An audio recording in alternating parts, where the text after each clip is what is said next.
बिस्मिल्लाहिर्रहमानिर्रहीम। अस्सलामु अलैकुम स्टूडेंट्स। आप बीएस मैथमेटिक्स के कोर्स वेक्टर्स एंड मैकेनिक्स का लेक्चर नंबर 6 देख रहे हैं। लास्ट लेक्चर में हमने ग्रेडियंट की कुछ ज्योमेट्रिकल सिग्निफिकेंस के बारे में पढ़ा था। उसमें हमने देखा था कि सरफेस का नॉर्मल वेक्टर या यूनिट नॉर्मल वेक्टर कैसे फाइंड किया जाता है ग्रेडियंट की मदद से किसी भी पॉइंट पे। उसके अलावा डायरेक्शनल डेरिवेटिव्स को स्टडी किया था और डायरेक्शनल डेरिवेटिव किस डायरेक्शन में मैक्सिमम होता है और उसका मैक्सिमम मैग्नीट्यूड क्या होता है, ये सारी बातें डिस्कस की थी। इसके अलावा जो अहम एप्लीकेशन है इसकी ग्रेडियंट की वो ये है कि ग्रेडियंट्स की मदद से हम angle between two surfaces find कर सकते हैं। तो एक्चुअली आपको बताया था कि ग्रेडियंट जो होता है किसी पॉइंट पे जब हम फाइंड करते हैं सरफेस के किसी पॉइंट पे, तो वो उस पॉइंट पे उस सरफेस का नॉर्मल वेक्टर होता है। तो एक्चुअली थ्योरम यूँ है कि the angle between two surfaces at a point on the intersection is the angle between their normal vectors. यानी जैसे हम कर्व्स में पढ़ते हैं ना कि कर्व्स का पॉइंट ऑफ इंटरसेक्शन निकालना, एंगल निकालना हो हमने कि दो कर्व्स किसी पॉइंट पे अपनी इंटरसेक्शन पे कितना एंगल बना रहे हैं, तो हम उनके उनके टेंजेंट्स के दरमियान एंगल फाइंड कर लेते हैं। तो यहाँ पे सर्फेसिस के दरमियान जब एंगल फाइंड करना होता है तो उनके नॉर्मल वेक्टर्स के दरमियान हम एंगल फाइंड करते हैं, और नॉर्मल वेक्टर आप जानते हैं कि ग्रेडियंट ही होते हैं। तो देखें, let the two surfaces phi and psi making an angle theta at a point along their intersection with each other, then ये del phi at p dot del psi at p, ये इनका dot product define कर रहे हैं। वही जो definition थी, first वाले वेक्टर का मैग्नीट्यूड, सेकंड वाले का मैग्नीट्यूड, और इनके दरमियान एंगल को हमने थीटा कहा हुआ है। एक्चुअली थीटा सर्फेसिस के दरमियान जो एंगल है ना किसी पॉइंट पे अलॉन्ग देयर इंटरसेक्शन, वो उतना ही होगा जितना नॉर्मल्स के दरमियान एंगल बन रहा है। इसीलिए ये देखें, ये थीटा तो सर्फेसिस के दरमियान था, थीटा फाई और साई दो सर्फेसिस थे ना, उनके दरमियान एंगल थीटा हमने रखा, और लेकिन ये सर्फेसिस के दरमियान एंगल तो नहीं है, ये तो उनके नॉर्मल वेक्टर्स हैं, डेल फाई और डेल साई। तो ये इस थ्योरम की वजह से, तो ये उतना ही थीटा ही होगा, आसानी से प्रूव किया जा सकता है। तो यहाँ से cos थीटा की वैल्यू क्या आएगी, ये मैग्नीट्यूड उधर जाके डिवाइड होंगे, जैसे हम डॉट प्रोडक्ट में पढ़ा था हमने एक्सरसाइज 2.1 में। तो यहाँ से थीटा कैसे आएगा एंगल बिटवीन सर्फेसिस, के angle between surfaces is the angle between their normal vectors, के del phi at P dot del psi at P over del phi का magnitude at P and del psi का magnitude at P. इस तरह से हम angle निकाला करेंगे दो सर्फेसिस के दरमियान अगर कहे, या दो सर्फेसिस के नॉर्मल्स के दरमियान एक ही बात है, तो वो सेम एंगल होता है। Note, the surfaces phi and psi will be orthogonal यानी परपेंडिकुलर होंगी at P if theta is 90, यानी वो खुद ऑर्थोगोनल तब होंगे जब उनके नॉर्मल वेक्टर ऑर्थोगोनल होंगे। तो इसका मतलब ये हुआ कि del phi dot del psi पे डेफिनेशन लगाएं तो magnitude into cos of 90 degree आएगा। अब कॉस 90 डिग्री पे तो जीरो होता है, इसका मतलब है del phi dot del psi is equal to zero. तो जैसे हम दो वेक्टर्स के बारे में पढ़ते थे ना, दो वेक्टर्स परपेंडिकुलर होंगे अगर उनका, यानी अगर परपेंडिकुलर होंगे तो उनका डॉट प्रोडक्ट जीरो होगा। इसी तरह से दो सर्फेसिस ऑर्थोगोनल होंगी अगर उनके नॉर्मल वेक्टर्स का डॉट प्रोडक्ट जीरो होगा। तो इससे रिलेटेड क्वेश्चंस करते हैं अब। तो देखिए एक्सरसाइज 4.1 का क्वेश्चन नंबर 31 है ये, कि determine the angle between the normals of the intersecting spheres x square plus y square plus z square is equal to 16 and this sphere at this point। अब इस क्वेश्चन में क्या कह रहा है, मैंने स्पेसिफिकली यही क्वेश्चन किया है, इसकी वजह है कह रहा है कि determine the angle between the normals of the surfaces. तो असल में जो हमने डेफिनेशन पढ़ी थी ये वाली, ये नॉर्मल्स के दरमियान ही एंगल था, लेकिन बाकी जो इससे रिलेटेड क्वेश्चन है मैं अभी आगे आपको बताता हूँ कि कौन से करने हैं। उसमें कह रहा है find the angle between the surfaces, तो वो एक ही चीज़ है, उसका भी यही फार्मूला मैंने आपको बताया, एंगल बिटवीन द सर्फेसिस या angle between the normals of the surfaces ये इक्वल होते हैं। तो देखें इसको सॉल्व करते हैं। ये जो पहली सरफेस है X square plus Y square plus Z square equal to 16, उसको नाम हमने फाई रख दिया। ये देखें -16, ये आपको पिछले लेक्चर में बताया था कैसे बनाना है। और ये जो दूसरी सरफेस है इसका नाम साई कह दिया इसको। तो let theta be the angle between the normals, then theta हमने अभी पढ़ा कि इसके इक्वल होता है A dot B over magnitude of A into magnitude of B. तो अब हमें ये देखें डेल फाई चाहिए सबसे पहले और डेल साई चाहिए।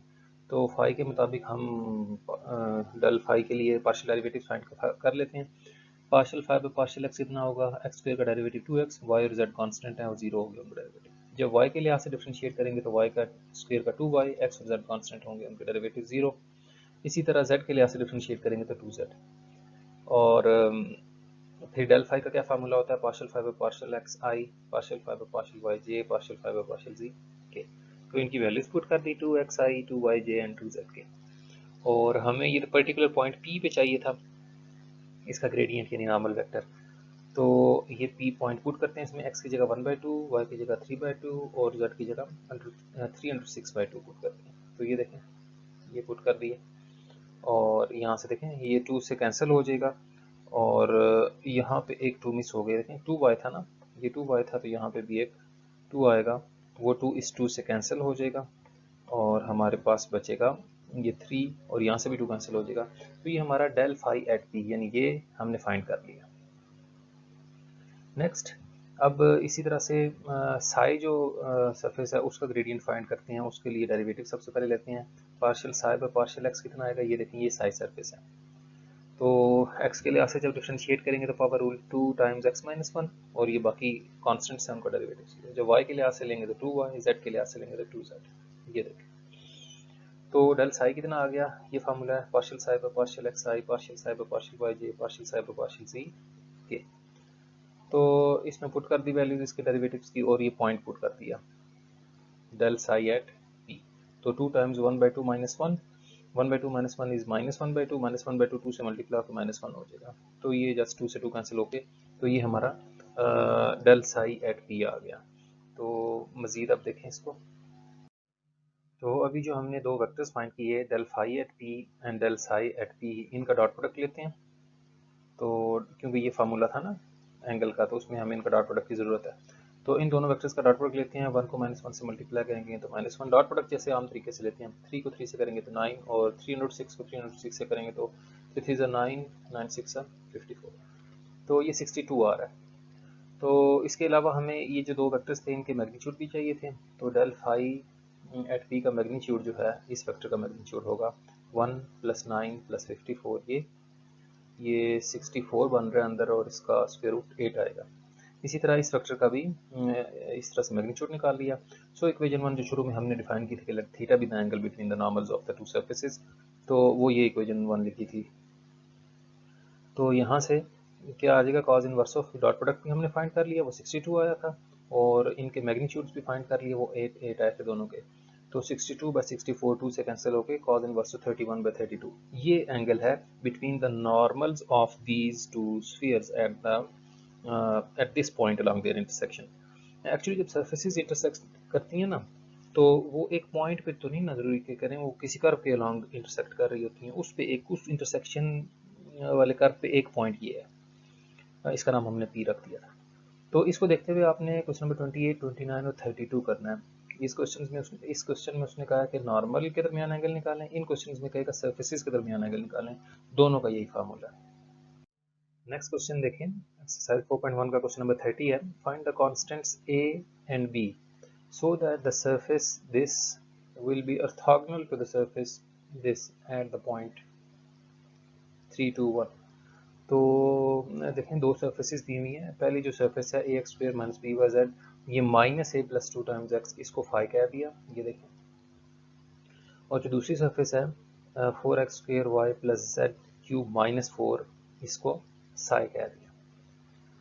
अभी हमने जो शुरू में थ्योरी पढ़ी उसमें हमने पढ़ा था कि सर्फेसेस ऑर्थोगोनल कब होते हैं, जब उनके नॉर्मल वेक्टर्स ऑर्थोगोनल होंगे। क्योंकि हमने यही तो बात इस लेक्चर में हम सीख रहे हैं कि जो नॉर्मल्स के दरमियान वेक्टर जो एंगल होता है, तो सर्फेसेस के दरमियान भी वही एंगल होता है। तो अगर नॉर्मल्स परपेंडिकुलर होंगे तो इसका मतलब है सर्फेसेस भी ऑर्थोगोनल होंगे, यानी उनके जो नॉर्मल्स हैं उनका डॉट प्रोडक्ट 0 होगा। तो देखें नॉर्मल्स निकालते हैं, यानी gradients. Partial phi by partial x, इसको x के लिहाज से डिफरेंशिएट करेंगे तो ये 2ax ये वाला आ गया, ये टर्म 0 हो जाएगा इसका डेरिवेटिव, क्योंकि ये कांस्टेंट है, हम पार्शियल डेरिवेटिव ले रहे हैं विद रिस्पेक्ट टू x। और ये वाली टर्म जो है x का डेरिवेटिव 1 हो जाएगा, माइनस का a + 2 आ जाएगा। फिर y के लिहाज से जब डिफरेंशिएट करेंगे x वाली टर्म्स का डेरिवेटिव 0 हो जाएंगे, ये y का डेरिवेटिव 1 और bz बचेगा माइनस का।